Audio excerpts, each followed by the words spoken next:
Jonah rose to flee to Tarsus from the presence of the Lord. He went down to Joppa and found a ship going to Tarsus. So he paid the fare and went down into it to go with them to Tarsus, away from the presence of the Lord. But the Lord hurled a great wind upon the sea, and there was a mighty tempest on the sea, so that the ship threatened to break up. It is Wednesday, the 10th day of August, 2022.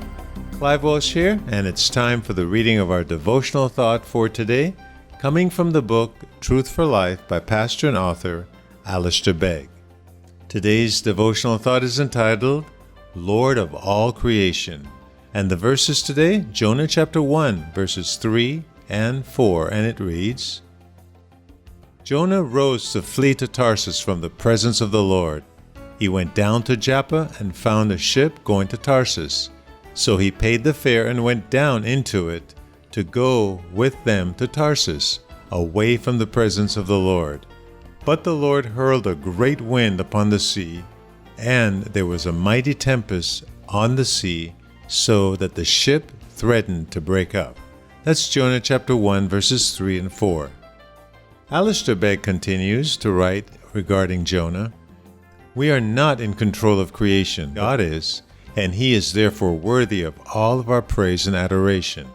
Divine control over the oceans, indeed over all creation, was a reason for constant praise in the psalmist's work.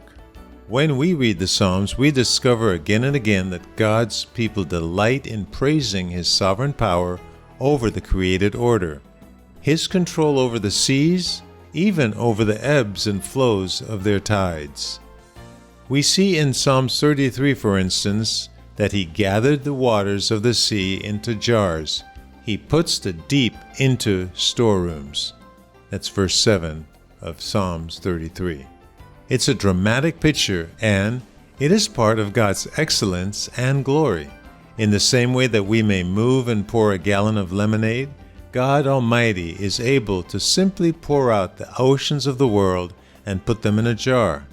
How right and fitting, then, that we worship our Creator God in awe and reverence. Likewise, God's authority over creation encourages us to trust His providential care. Later in Jonah's story, we discover that the Lord appointed a plant. He appointed a worm, and He appointed a scorching east wind to fulfill His plans for Jonah and for the people of Nineveh. Jonah chapter 4, verses 6 through 8. How different this is from the pagan mindset both in Jonah's day and in our own. The crewmen of Jonah's ship regarded the sea as an uncontrollable, primeval force of whose mercy they were all captive. In the same way, we are confronted today by the notion that Mother Nature is an untamed and merciless force. But the truth is that all things, including the entire created order, are God's servants. Psalms 119, verse 91. We are not left to be cast about on the sea of chance or buffeted by blind impersonal forces. No, God determines the number of the stars, and He gives to all of them their names. Psalms 147, verse 4. Only the sovereign created Lord can gather the seas in heaps and commands all of creation to do His bidding. Not only that, but He chooses to direct His commands for the good of His people. The great wind that God hurled upon the sea as Jonah's boat sailed towards Tarsus was not intended to be a curse upon him, but rather a call to him to return to faithful obedience to his God. What God sends upon Jonah, God also saved Jonah from. How remarkable! God summoned an intense power of a storm simply to bring one errant child back home. Truly, all things are arranged for the glory of God and the good of His people, including you. It is this God we praise, this God we trust, and this God to whom we commit our lives. Let this truth be on our lips today. Great is the Lord and greatly to be praised, and His greatness is unsearchable. Psalms 145, verse 3.